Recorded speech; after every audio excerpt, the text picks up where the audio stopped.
मेरा देवर रोज मेरे कमरे में आता और मेरी आंखों पर पट्टी बांधकर कहता, भाभी मैं आपको एक चीज पकड़ाऊंगा। आपको बतानी है कि ये चीज क्या है। अगर आप जीती तो आपको 500 रुपए दूंगा। वो चीज बहुत नरम थी। एक दिन मैंने पट्टी हटाकर देखा तो मेरी चीख निकल गई, क्योंकि मेरे देवर ने तो हाथ में, मेरा नाम आयशा है, मेरी उम्र सिर्फ 17 साल थी। मेरे साथ कुछ अजीब हुआ। रात का वक्त था जब मेरे पापा ने मेरे कमरे से किसी आदमी को निकलते हुए देखा, और पापा को यही लगा कि ये मेरा चलाया हुआ चक्कर है, जबकि ऐसा कुछ नहीं था। मैं तो मज़े से सो रही थी। मुझे तो कुछ भी पता नहीं था। वे तो हमारे घर में चोरी करने के लिए आया था, लेकिन उसे ये पता नहीं था कि कौन सी चीज़ कहाँ पर है, इसलिए सभी कमरों में जा रहा था। और जब वो मेरे कमरे से बाहर निकला तो पापा ने उसे देख लिया, तो वह वहां से भाग गया। लेकिन उसके बाद मेरी शामत आ गई। पापा ने मुझे पागलों की तरह मारा। मुझे कहा कि ये तेरा कोई आशिक था, क्योंकि अगर कोई और होता तो फिर कुछ लेकर क्यों नहीं गया। पापा ने मुझे खूब मारा और अगले ही दिन मेरी शादी का फैसला कर लिया। मेरी माँ ने कहा कि क्यों बगैर जानकारी के बच्ची के पीछे पड़ गए हो, अभी इसकी उम्र क्या है। हमारे खानदान में कम उम्र में शादी नहीं की जाती थी, लेकिन मेरे पापा का कहना था कि मैंने खुद अपनी आंखों से उस आदमी को उसके कमरे से निकलते हुए देखा है। अब मैं और कुछ नहीं सोचूंगा। मैं बेगैरत इंसान नहीं, बल्कि इससे पहले कि ये कोई गुल खिला दे, वो आदमी इसके कमरे में था। फिर वो क्या कर रहा था। मेरा बाप एक दूसरे से इस किस्म की बातें कर रहे थे जैसी उन्होंने आज तक नहीं की थी। मेरे बाप को यकीन था कि मैं ही बद किरदार हूँ और मैंने उसको घर पर बुलाया है। वो शख्स जो भी था, मेरी जिंदगी बर्बाद करने के लिए काफी था। अगर मेरे साथ उसका चक्कर होता तो मैं इतनी पागल थी कि उसे घर पर बुलाती। मुझे पता था कि मेरे पापा बाहर सोया करते थे।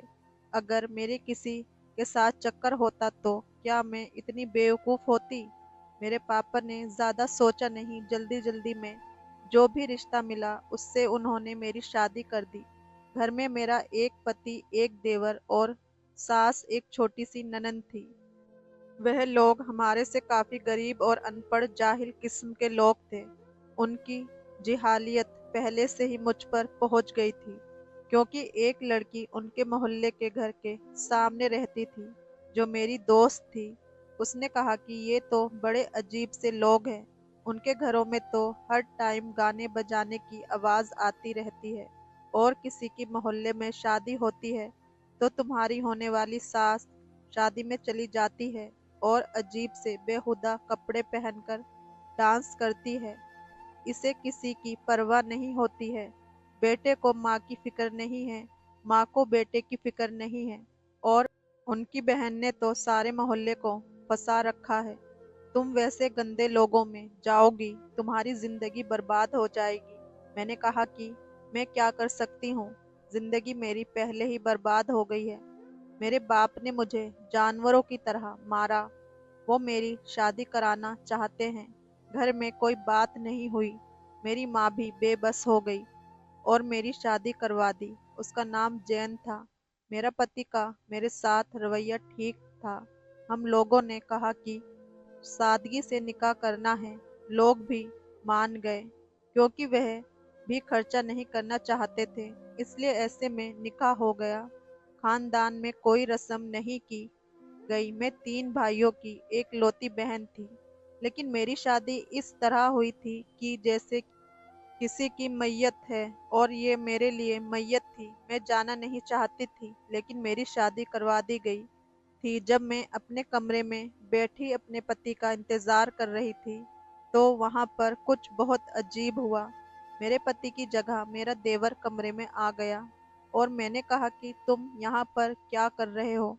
उसने कहा कि फिक्र ना करें, आपकी शादी मेरे भाई के साथ हुई है। मैं तो इस कमरे में सोने के लिए आया हूँ। मैं हैरान रह गई। कि इसका यहाँ पर क्या काम है। मैंने कहा कि किस किस्म की बातें कर रहे हो। तो वह हंसने लगा और उसने कहा कि मैं मजाक कर रहा हूँ। मैं यहाँ पर सोने के लिए क्यों आऊँगा? मुझे तो ऐसी कोई चीज़ देखने का शौक नहीं है। मैं हैरान थी कि ये लड़का किस किस्म की फिजूल बातें कर रहा था। वैसे मैंने आपको ये बताना था कि भाई अपने दोस्तों के साथ बैठे हैं, 2 घंटे देर से आएंगे। अब आपने सोना है तो सो जाओ, अगर नहीं सोना है तो मैं 2 घंटे आपके साथ बैठ जाता हूँ, हंसी मजाक कर लेंगे। मैंने कहा मुझे नींद आ रही है, जबकि मुझे बिल्कुल भी नींद नहीं आ रही थी। लेकिन मैंने झूठ बोला था क्योंकि मैं नहीं चाहती थी कि उस कमरे में वह 2 घंटे मेरे साथ बैठे। उसका यहाँ क्या काम था? उसने कहा कि आप 2 घंटे बात कर लेना, मुझे आपसे बहुत सारी बातें करनी है। एक तो भाई है हमारा, और भाभी देवर का रिश्ता बहुत अच्छा होता है। मैंने दिल में सोचा कि भाभी और देवर आग और पानी का रिश्ता होता है, लेकिन इस बेवकूफ को मैं क्या समझाऊं। मैंने कहा मुझे नींद आ रही है और मैंने सोने की एक्टिंग की। वह वहां से चला गया और मैंने सुख का सांस लिया। मैंने सोचा कि मेरी दोस्त ये कह रही थी, उन लोगों को किसी का लिहाज नहीं था। ये बात बताने के लिए मेरी नंद भी तो आ सकती थी। मेरा पति 2 घंटे बाद आया। मुझे नींद कहाँ आ रही थी। वह कमरे में आया, लेकिन मेरा पति का रवैया ठीक ठाक था। ठीक से मतलब मेरा यही है कि जैसा होना चाहिए था वैसा ही था। शुक्र है कि उसने कोई ऐसी बात नहीं की। बाकी मैं उसकी बीवी थी, उसकी मुझसे मोहब्बत की शादी नहीं थी। मेरा इस हवाले से लिहाज करता और उसने लिहाज किया भी नहीं, और मेरी जिंदगी की शुरुआत वैसे ही हुई थी जैसे ज्यादातर लड़कियों की जिंदगी की शुरुआत होती है। घर में वाकई बहुत बेशर्मी थी। नमाज वगैरह तो कोई पढ़ता नहीं था, और कपड़े भी बहुत अजीब तरीके से पहनते थे। मेरी नंद भी अजीब गरीब किस्म के कपड़े पहनकर बिना आस्तीन के कपड़े पहनती थी, और सुबह सुबह मोहल्ले में निकल जाती थी कि अपनी सहेली के घर जा रही हूँ। मेरे सर पर सारे घर का काम डाल दिया जाता था, और मेरी सास या तो पूरा दिन बैठकर ड्रामा देखती रहती थी और या फिर रोमानी नॉवल पढ़ती रहती। भला उसकी उम्र थी ये सब कुछ करने की। नमाज पढ़ती तो कोई सर पर दुपट्टा नहीं करता था। अगर टीवी लगा होता तो कोई टीवी की आवाज हल्की नहीं करता था। एक दिन मेरा देवर मेरे पास आया और उसने कहा कि आप आंखें बंद करें, मैं आपको एक चीज पकड़ाऊंगा। आपको बताना है कि ये चीज क्या है। अगर आपने सही कहा तो मैं आपको 500 रुपये दूंगा। मैंने कहा कि मुझे इस तरह की कोई गेम खेलने की जरूरत नहीं है, और उसे वहां से भगा दिया। लेकिन फिर मेरे पति ने मुझे खर्चा देने से इनकार कर दिया। उसने कहा कि मैं तुम्हें खर्चा वगैरह नहीं दे सकता। तुम्हें जो चीज चाहिए होगी वो घर में मिल जाएगी। खाना वगैरह घर में बनता है, टीवी सारे एक साथ बैठकर देखते हैं, इसलिए मोबाइल रखने की जरूरत नहीं है। बाकी अभी तुम्हारे सारे कपड़े हम लोगों ने नए बनाए हैं, जब कपड़े खराब होंगे तो मिल जाएंगे। रही बात मौसम के कपड़ों की, माँ हर महीने 2 सूट बना देती है, तुम्हारी भी बना देगी। उनको अपनी पसंद बता देना। मुझे पहले ये बात ठीक लगी, लेकिन पति का भी बीवी को खर्च न देना कोई अच्छी बात नहीं थी। ये उसका फर्ज है, और उसने पहले ही इस पर से हाथ धो लिया था, जबकि ये फर्ज तो उसे सारी जिंदगी निभाना था। ये कोई अच्छी बात नहीं थी। मुझे उसे रोकना चाहिए था, काबू में रखना चाहिए था। मैं उसकी बीवी थी, मुझे उससे अपने काबू में रखना चाहिए था। लेकिन मुझसे ये नहीं होगा, और मैं खामोश हो गई। उसके बाद जब मेरा देवर दोबारा मेरे पास आया तो मैंने कहा कि 500 रुपये कमाने का मौका क्यों छोड़ूं। मैंने कहा कि बताओ क्या करना है। वैसे ही उसका दिमाग बच्चों वाला था। वह जरूर मुझे कोई बच्चों वाला गेम खिलाने वाला था। उसने कहा कि मैं आपकी आंखों पर पट्टी बांध दूंगा और आपके हाथ में एक चीज थमा दूंगा। आपने मुझे बताना है कि वो चीज क्या है। मैंने कहा कि अच्छा ठीक है। उसने मेरी आंखों पर पट्टी बांध दी और मुझे कहा कि हाथ आगे करो। उसने कहा कि भाभी अगर आप बता ना पाई तो फिर आपको मुझे पैसे देने पड़ेंगे। मैंने ये नहीं बताया कि मेरे पास 1 रुपया भी नहीं था। मैंने सोचा कि ज्यादा से ज्यादा क्या चीज होगी। मेरी आंखों पर पट्टी बांधे और मेरे हाथों में थमा दी। मैंने जब उस चीज को पकड़ा तो मुझे बहुत अजीब लगी थी। वह चीज काफी नरम नरम थी, लेकिन समझ नहीं आ रहा था कि क्या है। वो मुझे बार बार पूछ रहा था कि बताओ बताओ क्या है। मैंने कहा कि मुझे नहीं पता, मैं हार गई। मैंने अपनी आंखों से पट्टी हटाई। कुछ नहीं था। मैंने कहा कि क्या था। उसने कहा कि मैं आपको ये नहीं बता सकता, लेकिन अब आप शर्त हार गई हैं, इसलिए आपको मुझे 500 रुपये देने होंगे। मैंने कहा कि मेरे पास पैसे नहीं हैं। उसने कहा कि चलिए कोई बात नहीं, जब आपके पास पैसे होंगे आप मुझे बता दीजिएगा। मैंने कहा कि ठीक है। मुझे अफसोस हुआ कि मैं अब भी समझ नहीं पाई कि क्या चीज़ थी। एक दिन मेरा देवर फिर से मेरे पास आ गया और उसने कहा कि अगर आज आप जीत गई तो आपको पैसे नहीं देने होंगे। मैंने कहा कि ठीक है, और अगर आप हार गई तो आपको 1000 रुपये देने होंगे। मैंने कहा मैं दोबारा कोशिश करने को तैयार हूँ। उसने फिर मेरी आंखों पर पट्टी बांधी और फिर से मेरे हाथ में वो चीज दे दी। वो चीज थोड़ी गीली थी। मैंने काफी देर लगा दी, लेकिन मुझे फिर भी समझ नहीं आ रहा था। मैंने कहा कि मैं हार गई। उसने कहा कि आज आप फिर से हार गई हैं, इसलिए जो पैसे हैं वो आपको मुझे देने हैं। मैंने कहा कि मेरे पास पैसे नहीं हैं। उसने कहा कि भाई आपको पैसे नहीं देते। उसने कहा। मैंने कहा कि हाँ, तुम्हारे भाई मुझे पैसे नहीं देते। उसने कहा कोई बात नहीं, लेकिन अब मेरे आपके पास 1000 रुपये हो गए हैं। मैंने सोच लिया कि मैं उसके साथ नहीं खेलूंगी, और अगर कभी मेरे पास पैसे हुए तो दे दूंगी उसके पैसे, लेकिन अभी तो मेरे पास 1000 या 1 रुपया भी नहीं था। लेकिन मुझे गुस्सा बहुत आता था कि मैं 2 दफा भी कोशिश करने के बावजूद भी जीत नहीं सकी। तो आज मेरे पास 1000 रुपये होते और मैं अपनी कोई चीज ले सकती थी। मैं अपने घर जाती तो खाली हाथ ही मुझे बहुत बुरा लगता था। मैं चाहती थी कि मैं अपने घर जाऊं तो कोई चीज लेकर जाऊं। मेरे भाई काफी छोटे थे, अभी तक स्कूल में पढ़ते थे। उनके दिल में तो बात आती होगी कि अप्पी भी हमारे घर आई हैं, हमारे लिए कोई चीज लाई होंगी। पापा तो मुझे देखते भी नहीं थे। माँ कहती थी मुझे तुझ पर पूरा भरोसा है, लेकिन ये आदमी ऐसे होते हैं। तुम कभी किसी आदमी का भरोसा ना करना, क्योंकि ये भी तो हम औरतों का भरोसा नहीं करते।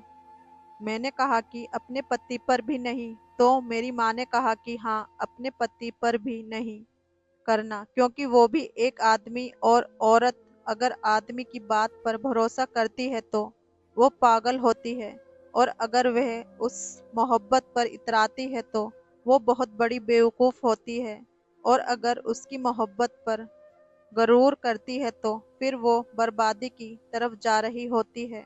2-4 दिन इस तरह गुजर गए। एक दिन मीनल किचन में खड़ी कुछ बना रही थी। घर का खाना खाने की इसकी आदत नहीं थी। बाजार से खाना मंगवाया करती थी या फिर खुद ही कुछ बना लेती थी। दाल रोटी तो उसको पसंद नहीं थी। कभी कभी तो घर के बाहर कोई ढेर सारा खाना रखकर चला जाता था और मेरी ननद जाकर उठा लेती थी। खाना होटल का होता था। मैं इतनी बेवकूफ़ नहीं थी, मुझे सब कुछ समझ आ गया था। उसने कुछ लोगों से दोस्ती कर रखी थी जिनसे खाने पीने की चीज़ें मंगवाती थी। वहां पर मेरा देवर आया तो मैंने उसकी बहन के सामने कहा कि जो गेम तुम मेरे साथ खेलते हो वह अपनी बहन के साथ भी खेलो, उसके साथ भी शर्त लगाओ, हो सकता है ये पहचान ले। मेरी नंद पूछने लगी कौन सी शर्त की बात कर रही हो। मैं भी खेलूंगी। मैंने उनसे कहा कि अगर तुम जीत गई तो 500 रुपये मिलेंगे। उसने कहा कि मैं ज़रूर खेलूंगी। उसे 500 रुपये निकलवाने का अच्छा मौका है। उससे वैसे भी बहुत सारे पैसे देने हैं। उसने कहा कि नहीं, वह गेम मैं इसके साथ नहीं खेल सकता हूँ। मैंने कहा कि क्यों, उसके साथ क्यों नहीं लगा सकते? शर्त मेरे साथ लगा सकते हो, ये हमारी बहन है। तो देवर ने कहा कि नहीं भाभी, अब आपके साथ भी नहीं खेलूंगा, आप किसी को नहीं बताइएगा। वह वहां से चला गया और मेरी ननद ने मुझसे पूरी बात पूछी तो मैंने उसको बता दिया। वो कहने लगी कि भाभी, मैं आपको एक बात पहले ही बता देती हूँ कि ये मेरा भाई है। बचपन में खुले गटर में गिर गया था और उसके सर पर चोट लगी थी। बस ये पागल है। आप इसकी कोई भी बात किसी को नहीं बताइएगा और उसकी किसी बात को दिल पर मत लीजिएगा और उसकी उल्टी सीधी हरकतें भाई को नहीं बताइएगा, नहीं तो वो उसे पागलों की तरह मारेंगे। वो पहले भी उसको ऐसे मारते थे जब ये कोई हरकत करता है। मुझे लगा कि मजाक कर रही है। उसका भाई गड्ढे में गिर गया था। क्योंकि बहन भाई में ये सब बहुत होता है तो एक दूसरे से इस तरह की बातें करते रहते हैं।